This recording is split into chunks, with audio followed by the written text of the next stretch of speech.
Aerobic process मतलब क्या? इसके पहले भी हमने डिस्कस किया था कि the process which is carried out in the presence of air. Aerobic ये वर्ड किससे बना है? एयर से। और एयर में क्या अवेलेबल होती है हमारी? ऑक्सीजन अवेलेबल होती है। तो ऐसी प्रोसेस जिस जो ऑक्सीजन के प्रेजेंस में हो रही है तो उसको हम क्या कहते हैं? Aerobic process. तो कुछ बैक्टीरियाज ऐसे होते हैं जो ऑक्सीजन को यूटिलाइज करते हैं और उसके बाद में ही उनकी एक्टिविटी कंटिन्यू रहती है। तो उन बैक्टीरियाज को हम कहते हैं एरोबिक बैक्टीरियाज। सेम अपोजिट भी एक प्रोसेस होती है, उसको हम कहते हैं अनएरोबिक प्रोसेस। और वो प्रोसेस के अंदर एयर का अब्सेंस रहेगा, मतलब वहां पर ऑक्सीजन का अब्सेंस रहेगा। और वहां पर कुछ बैक्टीरियाज ऐसे रहेंगे जो अब्सेंस ऑफ ऑक्सीजन के अंदर काम करते हैं, तो उन बैक्टीरियाज को कहते हैं हम एनएरोबिक बैक्टीरिया। ऐसे दो क्लासिफिकेशन किए गए हैं बैक्टीरियाज के। ठीक है।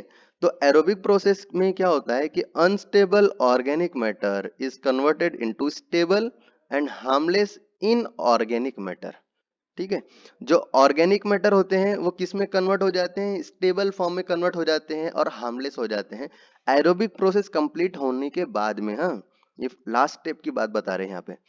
Under aerobic condition bye bacterial agency in presence of oxygen. ये सारा काम किसकी वजह से हुआ? माइक्रो ऑर्गेनिजम्स की वजह से हुआ। माइक्रो ऑर्गेनिजम्स क्या करते हैं? एयर में से ऑक्सीजन को यूटिलाइज करते हैं, उनको एनर्जी मिलती है, वो किलिंग करते हैं ऑर्गेनिक मैटर का और उनको कन्वर्ट कर देते हैं किसमें? स्टेबल इन ऑर्गेनिक मैटर के अंदर। मतलब हमारा जो कोई भी वेस्ट है वो क्या हो जाता है? इसका मतलब डिकम्पोज हो जाता है। Inorganic matter is then converted into organic matter through the live metabolic process of plants and animals. Thus, transformation of organic matter into inorganic matter and vice versa follows a cyclic operation. ये एक cyclic operation है, मतलब ये system के अंदर, universe के अंदर हर जगह पे देखा जाए ना तो ये कंटिन्यूअस चलते रहने वाली प्रोसेस है।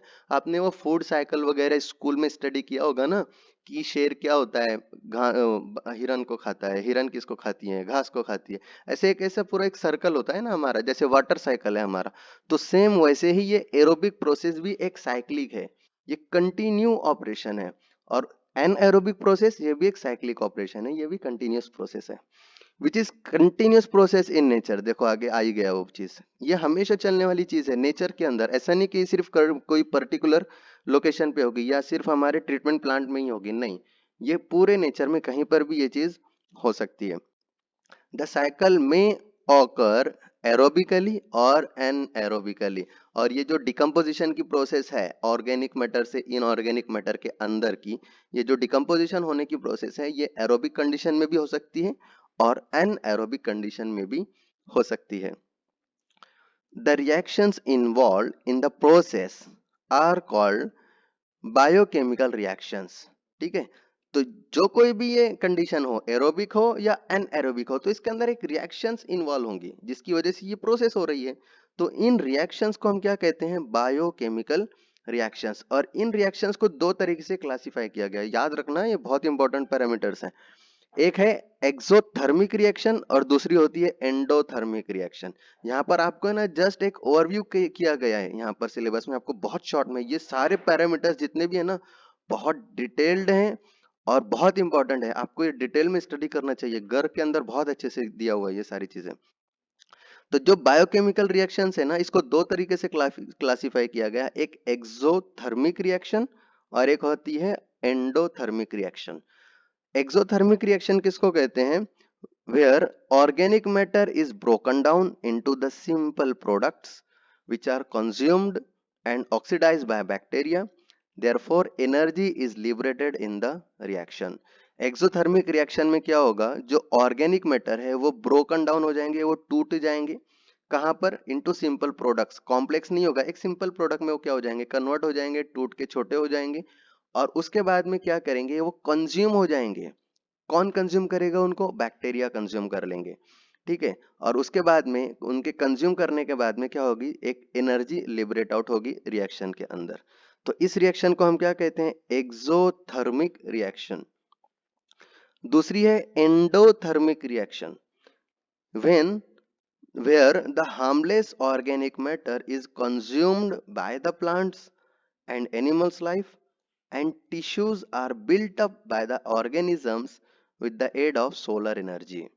This is also called as the synthesis. आपने जो स्टडी किया हुआ स्कूल में फोटोसिंथेसिस, तो वो जो रिएक्शन है ना फोटोसिंथेसिस की, वो कौन सी है? एंडोथर्मिक रिएक्शन है.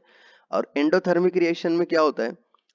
In this process the energy is stored. देखो दोनों टोटली एक दूसरे के अपोजिट हैं, एक्सोथर्मिक रिएक्शन और endothermic reaction.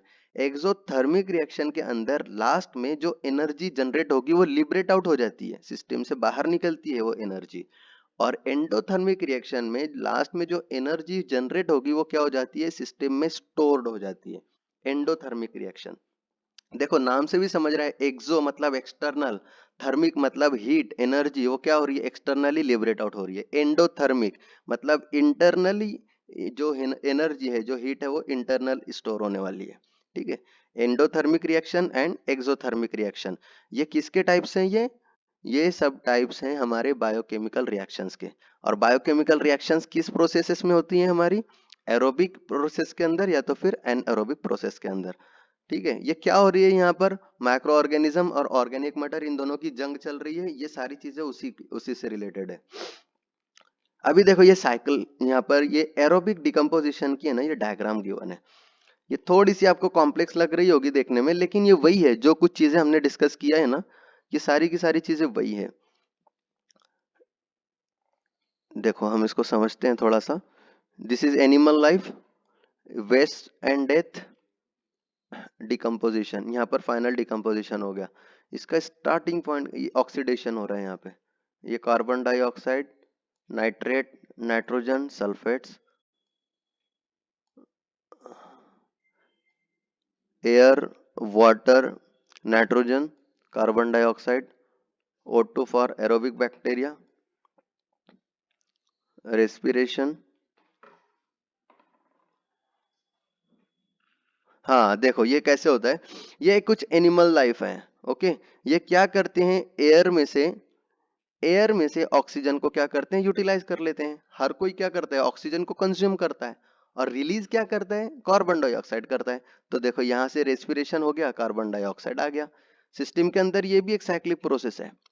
Living animals, proteins, fats वगैरह जो कुछ भी, ये रेस्पिरेशन हुआ, ये कार्बन डाइऑक्साइड एयर के अंदर दोबारा से क्या हो गया? रिलीज हो गया.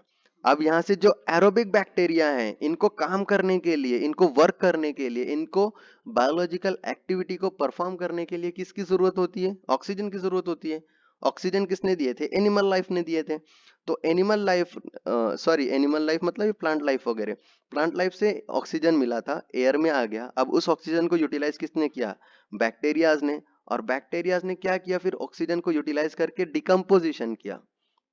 बराबर. डिकम्पोजिशन होता है, एक्सोथर्मिक रिएक्शंस होंगी वहां पे. और फिर उसके बाद में उनका डिकम्पोजिशन हो जाएगा, वो डेड ऑर्गेनिक मैटर में कन्वर्ट हो जाएंगे. कार्बोनेशियस मैटर और नाइट्रोजीनियस मैटर, ये सारी चीजें में उसमें कन्वर्ट हो जाते हैं, कल हमने डिस्कस किया था. बराबर. और फिर उसके बाद में वो किस में कन्वर्ट होते हैं? कार्बोनेशियस मैटर, ये carbon dioxide, ammonia, nitrogen and hydrogen sulphides के अंदर कन्वर्ट हो जाते हैं. और जब ये कन्वर्जन होता है ना, तो यहाँ से कुछ गैसेस भी लिबरेट आउट होते हैं, ऑक्सीजन भी कुछ लिबरेट आउट होते हैं, वो दोबारा उसमें पहुंच जाती हैं एयर में. और फिर इनका वापस से ऑक्सीडेशन होता है. और ये किस में बनते हैं? हमारे कार्बन डाइऑक्साइड, नाइट्रोजन में कन्वर्ट होते हैं. और ये वाली प्रोसेस दोबारा से किसकी है? ऑक्सीडेशन की प्रोसेस है. ठीक है. और ऑक्सीडेशन, ऑक्सीडेशन यहाँ से लेके यहाँ तक के है ऑक्सीडेशन. और ये carbon dioxide, nitrite, nitrogen, sulphur वगैरह, ये जो कुछ भी बना था, ये दोबारा से कौन कंज्यूम कर लेता है? प्लांट कंज्यूम कर लेते हैं. और प्लांट कंज्यूम कर लिए मतलब दोबारा से जो इनिशियल स्टेज पे हमारा सर्कल स्टार्ट हुआ था, ये वहां पे पहुंच जाता है. ठीक है. मतलब एक शॉर्टकट में देखो क्या होता है. प्लांट्स जो होता है, एक ट्री हमारा इमेजिनेशन करो. ट्रीज क्या करते हैं? ऑक्सीजन को रिलीज करते हैं, कार्बन डाइऑक्साइड को कंज्यूम कर लेते हैं. तो कार्बन ऑक्सीजन उन्होंने रिलीज किया. अब ये ऑक्सीजन कौन कंज्यूम करेगा? बैक्टीरिया. बैक्टीरिया क्या करेंगे? ऑक्सीजन को यूटिलाइज करेंगे. और जो कुछ भी इनऑर्गेनिक मैटर है उनको किस में कन्वर्ट कर देंगे? ऑर्गेनिक मैटर में बायोलॉजिकल एक्टिविटीज होंगी.